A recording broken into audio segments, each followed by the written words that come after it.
Well, if I think back to last year's event, I feel more certain of the environment, not more confident of or happier about, just more certain. I think that's just because we're getting accustomed to understanding better what 15 months ago were pretty raw realities. But I do feel like my feet are on the ground when last March I was kind of sticking a toe out trying to find solid ground. I think a value of today's gathering, though, is to remind us all that simply getting used to conditions we face, being more certain of that environment, isn't a sufficient response to those conditions. I think with this fall's election determining how much, not whether, the state will cut further, and the rest of Dr. Stinson's new normal in our future, we certainly have our work cut out for us.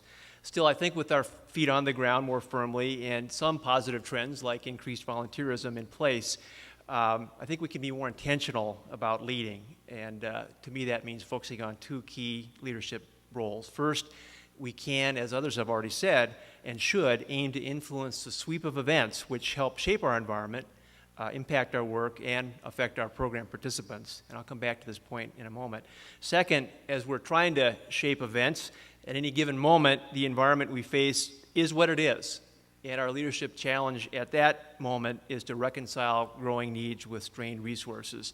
I'll remember for a long time a phrase the speaker last year used, which has given me guidance, and that is we have to do different with less. For my organization, that has meant restructuring and actually growing our overall impact through several mergers, even though we've also had to cut costs at the same time.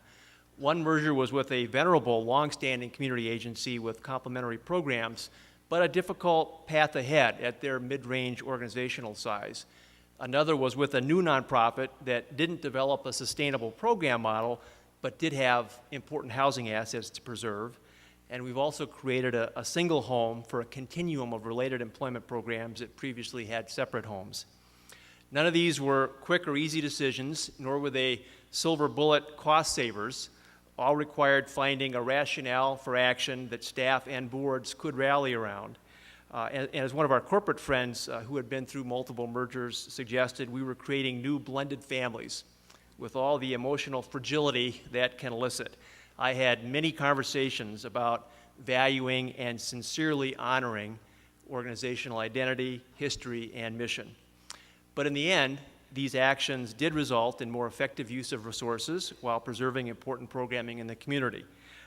When all was said and done, there was one executive director, one HR, tech, and accounting function, better use of staff expertise and capacity, and all of that led to more dollars devoted to direct services. We've also at PPL retooled governance of our social enterprise and employment training activities to bring more focused business sector board expertise to the table in these rough economic times. If they can help us grow our revenues, we can employ more people who earn a paycheck and gain skills for a better job down the road. So as Sarah has said, doing different with less, reacting to our environment as it is will mean something different for all of us, but the common thread is that as leaders, we really have to embrace the imperative for change and communicate that to our staff and work with our boards in that regard.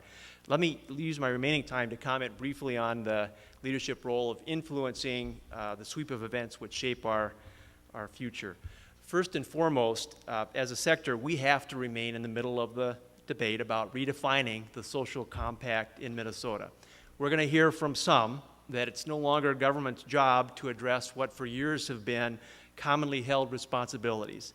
Poverty alleviation, access to basic life necessities, provision of opportunity to move up with a helping hand. Some say we can't afford that stuff anymore, and besides, that's a job for nonprofits and charities to worry about. But if we pair that sentiment with the often voiced and understandable view from charitable givers that they can't and won't take the place of government, we see the dilemma.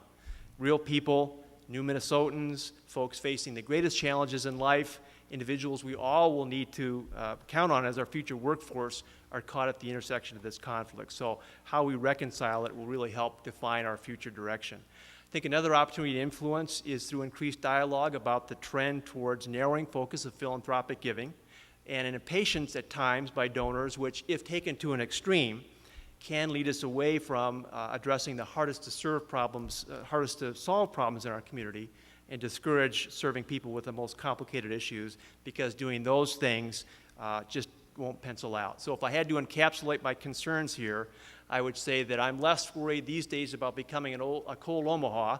Remember, we hear that from civic boosters from time to time. And I am concerned about becoming a cold, and now you can fill in the blank with your favorite choice of a location with a warmer climate, but a poor track record of, with respect to treatment of our fellow citizens, young and old, who really need support to prosper and reach their full potential. Directionally, we need to start steering a different course. We all probably remember the Itasca report, which documented disturbing trends, huge disparities, and that report came out in the good times. These are the tough times, and those issues really need even more attention, but I think we're up for it. I'm an optimistic person, and events like this really help all of us create a compass to guide the way. So thanks for letting me be a part of it.